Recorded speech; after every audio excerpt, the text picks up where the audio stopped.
Hey guys, I'm Ariadne and welcome back to my channel. Today I'm doing a TBR, and that's something I haven't done, I think, at all this calendar year. I kind of just stopped doing monthly TBRs. I don't really have a reason.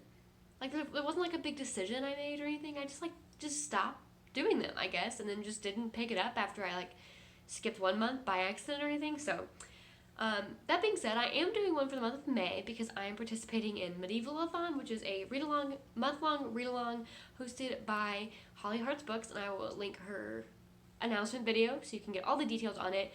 But the gist of it is you end up choosing a medieval-inspired profession and then reading books based on the prompts for that profession. So the profession I have decided to choose for May is the bard profession. So here's a little bard card that she made with the prompts, and this is pretty fitting. I did not choose the professions based on which profession itself interests me the most. I mostly chose it on which prompts I was able to fit books to the best, but bard's pretty fitting given that I play a lot of musical instruments and bard is my most played class in Dungeons and Dragons. So, it just all works out like that, I guess. So the first prompt is read a book with a great first line. And for that, I am choosing Grey Sister by Mark Lawrence. This is the second book in the Book of the Ancestors series. And so the first line in this book is, "There are many poisons that will induce madness, but none perhaps quite so effective as love." I like that. Thought that was a nice little quote. I'm not a big quote person in general, but, I like that one. And Red Sister, the first book in this series, also is pretty well known for having a memorable first quote, which is, "It is important when killing a nun to ensure that you bring an army of sufficient size." So when I saw that prompt, I was like, I really hope Grey Sister has a good one because I need to get to the second book in the series, and I haven't. And, luck would have it, it does. The next prompt is a book with a travel element, and so for that prompt, I'm reading The Stardust Thief by Chelsea Abdullah. This comes out in May, and I have an arc of it, and so this is first in, I think, a new trilogy, definitely a new series, and it is inspired by Aladdin and other 1001 Nights, Arabian Nights stories. And so in this one we have a smuggler who ends up saving a prince, and the Sultan blackmails the smuggler into going on a quest across the desert to find this old ancient lamp with Jenn inside. And so the smuggler and the prince go on this quest to find it. And so based on that blurb of going across the desert on a quest, I was like, sounds like traveling. They'll probably be traveling for that. So using this for that square. I'm also very excited because Aladdin is my favorite Disney movie, so anything with Aladdin retelling has immediately hooked my interest. Okay, next prompt is a book titled That's a Character's Name. And so for that, I'm reading Ariadne by Jennifer Saint. This is a standalone retelling of the Theseus and the Minotaur myth, but from the eyes of Ariadne, the princess, and I've heard really, really good things about this. I've had this sitting on my shelf since May 2001. That's when I got this from Book of the Month, and so it's really, I should pick it up because I've had it for a while. So I'm hopefully going to finally pick this up this month to fulfill this prompt.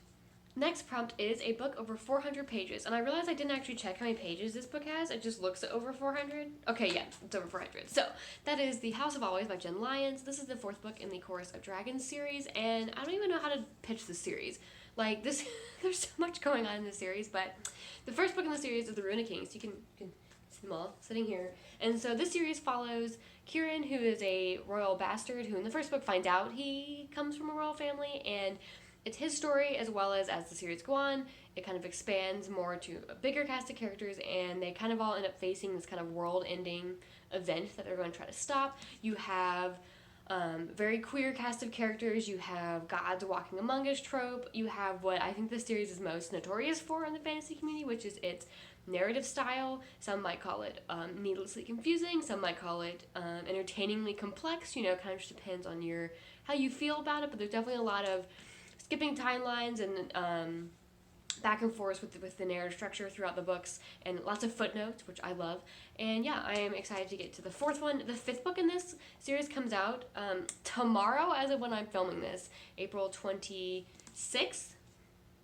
Yeah, so I think this video will be going up after that. But I am excited because I am going to, or will have already gone to, a book signing for the fifth one because the author lives in the same city I am. So I'm very excited for that, even though I haven't read the fourth one yet. So I hope we don't spoil just everything in the fourth book at this book signing. But either way, excited to go and excited to finish this so I can then finish the series.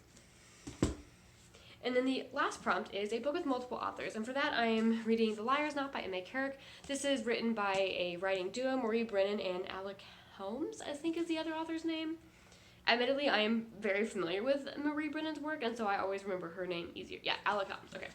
Her Marie Brennan's name just sticks better because I've read a ton of her stuff, and I have never read Alec Holmes outside of this series. But anyways, this is the second book in the Rook and the Rose series, and this is kind of following like a kind of Venice-inspired setting, and we follow a con woman who is kind of comes to the city to con her. This is in the first book. She comes to the city to con her way into this wealthy family to like get wealth and stuff, and it has a lot of intrigue, kind of a slower moving plot, but a lot of intrigue, really interesting. I really enjoyed the first one, and I'm definitely very excited to see where the second one goes. And the third one, I believe, comes out the end of this year, maybe very beginning of next year. I can't quite remember, so definitely excited to catch up before the next one comes out for once. And yeah, so this is my fifth and final book on this TBR, so I'm just doing my Medieval-A-Thon TBR, just those 5 books, not doing any other books in my TBR, because I've been enjoying not having... I like have a little bit of a mental TBR because there are 2 different book clubs I read with monthly, and I have arcs that I read, so I do have more of a TBR kind of in my head, and I have been for the past couple months, but I've liked not saying it out loud. I don't know. I write it down in my journal, so it's not like I haven't like written it down anywhere where I can look back and be like, did you do that? But I don't know. Anyway, so if you've read these 5 books, or if you're participating in Medieval-A-Thon, talk to me about it in the comments, and I will see you in my next video.